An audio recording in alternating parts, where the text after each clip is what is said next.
Future continuous, B1 level, subject plus will be plus verb plus ing. Бүгінгі видеода сіз үйренесіз future continuous қалай жасалады, қай кезде қолданылады, қандай қателер жиі болады және нақты сөйлемдермен практика жасаймыз. Future continuous деген не?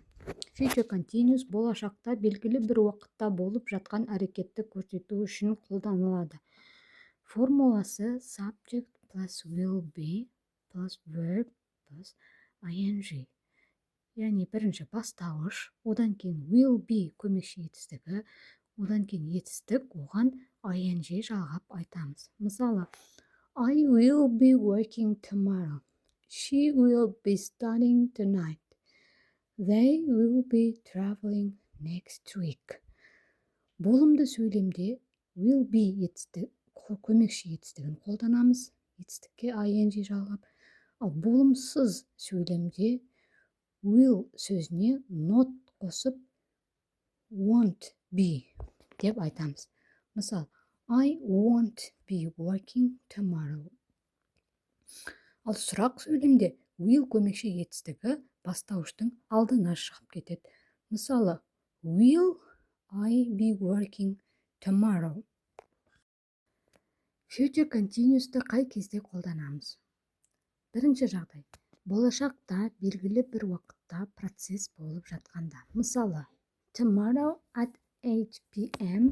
I will be watching a movie. Ертең сағат 8-де мен кино көріп жатамын. Яғни белгілі бір уақытта, ертең болашақта болатын іс-әрекетті айтқанда. Екінші жағдай. Біреудің жоспарланған әрекеті. Мысалы, I will be meeting my friend tomorrow. Мен ертең досыммен кездесіп жатамын. Яғни жоспар туралы айтқанда қолданамыз. Үшінші жағдай. Әдепті сұрақтарда. Мысалы, will you be using this chair? Сіз бұл орындықты қолданасыз ба? Сияқты әдепті сұрақ қойғанда will be етістік ing-мен қолданамыз. Кішкентай практика. Мен сөйлем айтамын, сіз аударып көріңіз. Бірінші сөйлем. Ертең осы уақытта мен жұмыс істеп жатамын. Болашақта болатын іс-әрекетте жұмыс істеу деген сөз work деген сөз. Оған ing жалғап айтамыз working. Етістіктің алдына will be көмекші етістігін қолданамыз. Ал бұл жерде subject мен деген сөз болып тұр, яғни ағылшынша сөйлем қалай құралады? Құрастырып көріңіз. Сосын жауабын тексереміз. Екінші сөйлем. Ол кешке кітап оқып жататын болады.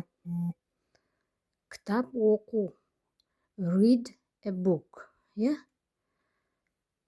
Етістікке ing жалғаймыз. Етістіктің алдына will be қолданамыз. Үшінші сөйлем. Олар ертең саяхаттап жататын болады. Саяхаттау travel. Ертең дегеніміз tomorrow. Travel сөзге ing жалғаймыз. Оның алдына will be көмекші етістігін қолданамыз. Ал енді жауабымызды тексеріп көрейік.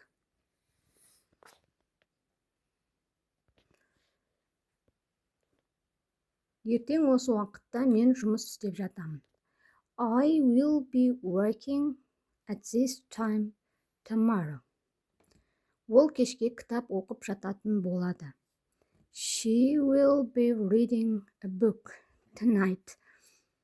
Үшінші сөйлем. Олар ертең саяхаттап жататын болады.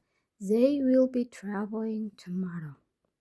Сіз қайсы сөйлемді дұрыс құрадыңыз? Қысқаша қорытынды. Бүгін біз видеода future continuous туралы үйрендік. Future continuous'тың формуласы subject, бастауыш, will be көмекші етістігі және етістік ing жалғанады. Қай кезде қолданамыз? Үш жағдайда қолданамыз. Бірінші, болашақтағы процесті айтқанда, жоспарланған әрекетті айтқанда және әдепті сұрақтар қойғанда қолданады екенбіз. Егер сізге видео пайдалы болған болса, Future Continuous'ты түсінген болсаңыз, лайк басып, каналға тіркеліп қойыңыз.